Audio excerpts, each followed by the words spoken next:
जय हिंद दोस्त, आप सभी का स्वागत है रैंकर कुल एजुकेशन में। आज हम पॉलिटी का भाग 2 स्टार्ट करने वाले हैं। आज कौन सा भाग स्टार्ट करने वाले हैं? भाग 2।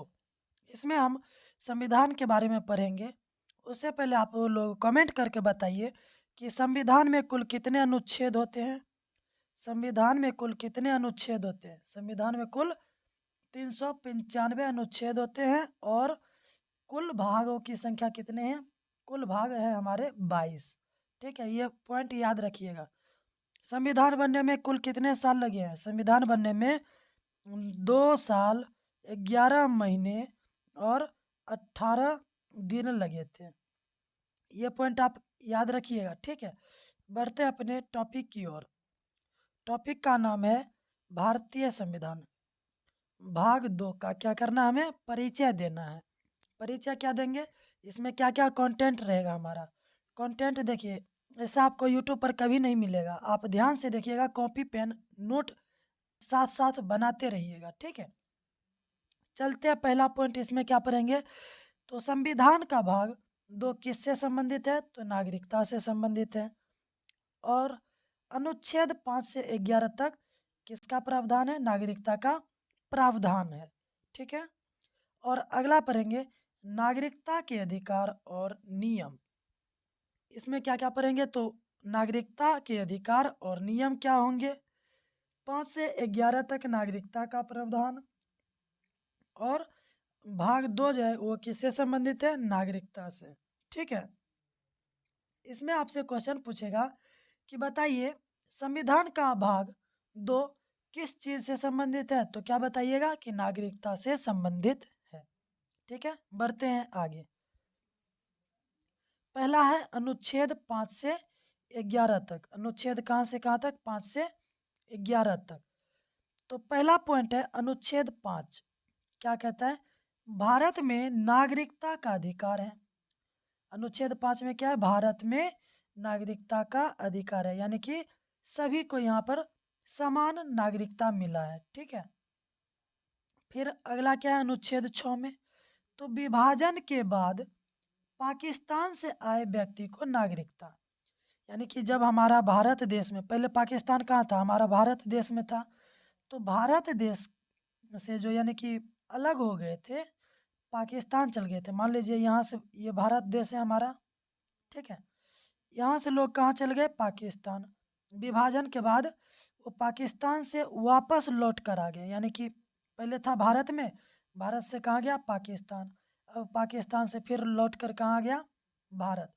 तो विभाजन से पहले, यानी कि बोल रहा है कि विभाजन के बाद पाकिस्तान से आए लोगों को हम क्या कर सकते हैं? नागरिकता दे सकते हैं। ठीक है, वो कब देंगे? तो संविधान बनने से पूर्व।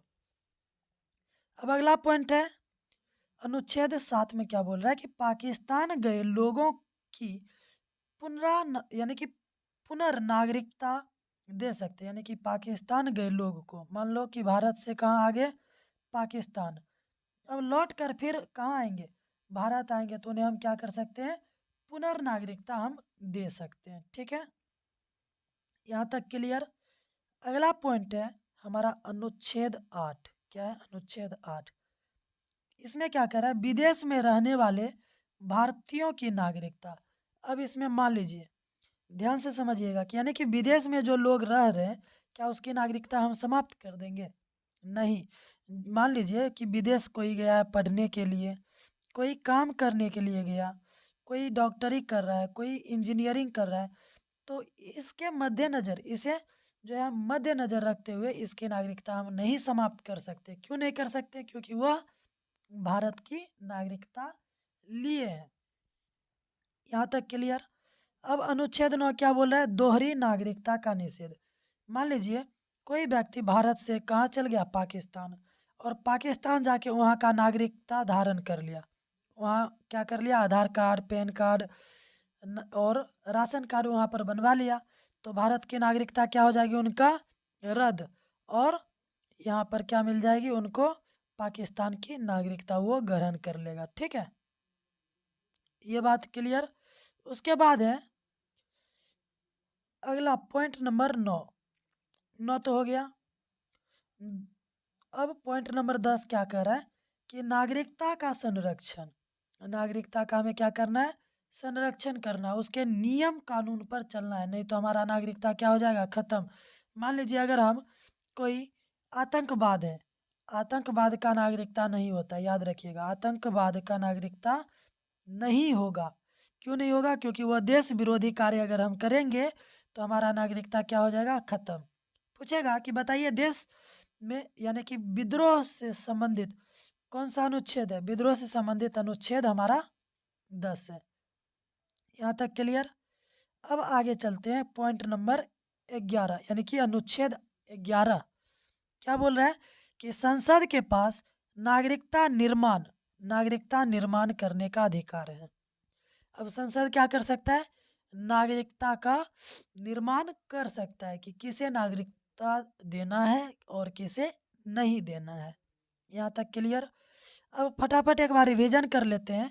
अनुच्छेद 5 क्या कहता है, नागरिकता का अधिकार है भारत में, ठीक है। अनुच्छेद 6 क्या कहता है, तो विभाजन के बाद पाकिस्तान से आए व्यक्तियों को क्या करेंगे, हम नागरिकता दे देंगे। अनुच्छेद 7 कहता है पाकिस्तान गए लोगों का जो है हम क्या कर सकते हैं, पुनर्नागरिकता, यानी कि पाकिस्तान जो लोग चल गए फिर वापस लौट कर कहाँ आ जाएंगे, भारत में आ जाएंगे, तो उन्हें हम क्या कर देंगे, नागरिकता दे देंगे, ठीक है। अब है अनुच्छेद 8, बोल रहा है कि विदेश में रहने वाले भारतीयों की नागरिकता हम समाप्त नहीं कर सकते, हम समाप्त नहीं कर सकते हैं, ठीक है। क्यों नहीं कर सकते? क्योंकि वह दूसरे देश का जो है वो नागरिकता धारण नहीं किया है, ठीक है। अनुच्छेद 9 क्या कहता है, दोहरी नागरिकता का निषेध।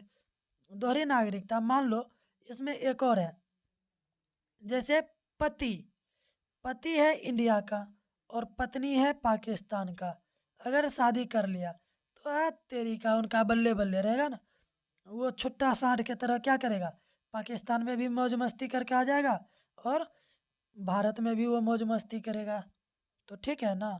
यहाँ तक क्लियर? बात समझ में आ गया ना? दोहरी नागरिकता क्या है, तो पति या पत्नी कोई एक दूसरे देश का हो और पति यानी कि भारत देश का हो, ठीक है। अब है अनुच्छेद 10 क्या कहता है, नागरिकता का संरक्षण। अगर हम देश विरोधी काम करते हैं तो हमारा नागरिकता क्या हो जाएगा, समाप्त हो जाएगा, ठीक है। तो इसमें नागरिकता का क्या करना है, संरक्षण करना है, ध्यानपूर्वक माइंड में रखना है। अनुच्छेद 11 कहता है कि संसद के पास क्या होता है, नागरिकता निर्माण करने का अधिकार प्राप्त होता है। यहाँ तक क्लियर है ना? अब बढ़े आगे, आगे बढ़ जाए छुटकू मियाँ, छुटकू मियाँ जल्दी से कमेंट करके बताइए, आगे बढ़े, ठीक है बढ़ते हैं। अब अगला पॉइंट देखिए, भारत में नागरिकता कैसे प्राप्त करें। भारत में नागरिकता 5 विधि के द्वारा प्राप्त किया जा सकता है। भारत में नागरिकता कितने विधि द्वारा किया जाता है, 5। कौन कौन? जन्म के आधार पर, वंश के आधार पर, पंजीकरण के द्वारा, प्रकृतिकरण के द्वारा और क्षेत्रीय समावेश द्वारा। जन्म के आधार पर क्या होगा, आपका जन्म कहाँ हुआ हो, भारत में। वंश के आधार पर यानी कि माता पिता में से कोई एक क्या हो, माता पिता में से कोई एक भारत का निवासी हो, ठीक है। पंजीकरण, मान लीजिए कि अभी हम वर्तमान में जस्ट इनसे पीछे हम पढ़े थे कि पाकिस्तान से लौटे व्यक्ति को क्या कर सकते हैं, हम नागरिकता दे सकते हैं, किसके द्वारा, तो पंजीकरण के द्वारा, ठीक है। प्राकृतिकरण, प्राकृतिकरण होता है, ठीक है।